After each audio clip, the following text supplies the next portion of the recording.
Corona की दूसरी लहर का प्रकोप भले ही भारत पर अब कम हो गया है, लेकिन देश अब खुद को तीसरी लहर के लिए तैयार कर रहा है। एक्सपर्ट्स का कहना है कि कोरोना की तीसरी लहर का सबसे ज़्यादा खतरा बच्चों को होगा, इसलिए सरकार पहले से ही सभी सुरक्षा इंतजाम करने में लगी है। केंद्र सरकार ने संक्रमित बच्चों के इलाज को लेकर गाइडलाइन जारी की है, जिसमें सरकार ने बताया है कि बच्चों को स्टेरॉइड देने से बचा जाए।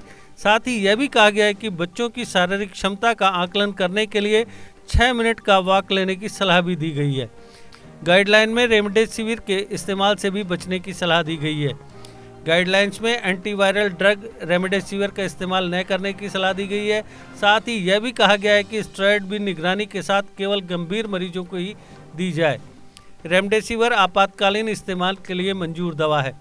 रेमडेसिविर को लेकर 18 साल से कम उम्र के बच्चों पर इसके असर और सुरक्षा का डेटा अभी मौजूद नहीं है। ध्यान देने वाली बात यह है कि जिन बच्चों को गंभीर रूप से अस्थमा है, उनके लिए इस टेस्ट की सलाह नहीं दी गई है। केंद्र सरकार ने कहा है कि बच्चों की शारीरिक क्षमता की जांच के लिए उन्हें 6 मिनट वॉक कराएं ताकि उनमें कार्डियोपल्मोनरी एक्सरसाइज टॉलरेंस किया जा सके। बच्चों की उंगली में पल्स ऑक्सीमीटर लगाकर उनसे 6 मिनट वॉक करने के लिए कहा जाए। अगर इस दौरान उनका ऑक्सीजन लेवल 94% से नीचे आता है, 3-5% भी गिरता है या सांस लेने में दिक्कत देखी जाती है, तो उसी के आधार पर बच्चों का अस्पताल में भर्ती कराया जाना चाहिए। हेल्थ मिनिस्ट्री ने कहा है कि बच्चों के मामले में सीटी स्कैन की सलाह भी दी गई है। हालांकि साथ ही यह भी कहा गया है कि हाई रेजोल्यूशन सीटी का सोच समझकर ही इस्तेमाल किया जाना चाहिए। ध्यान देने वाली बात यह है कि जिन बच्चों को गंभीर रूप से अस्थमा है, उनके लिए इस टेस्ट की सलाह नहीं दी गई है।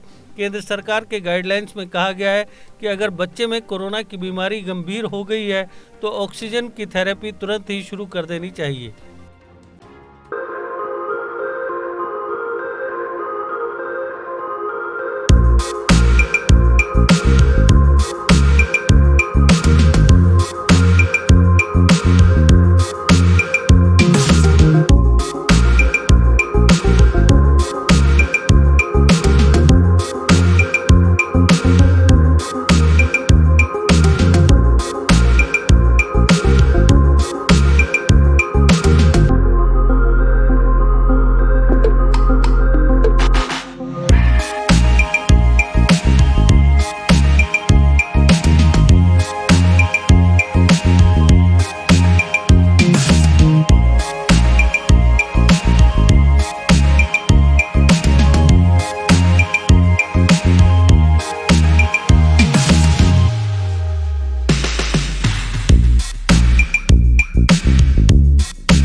जीके अपडेट रहे हमारे साथ।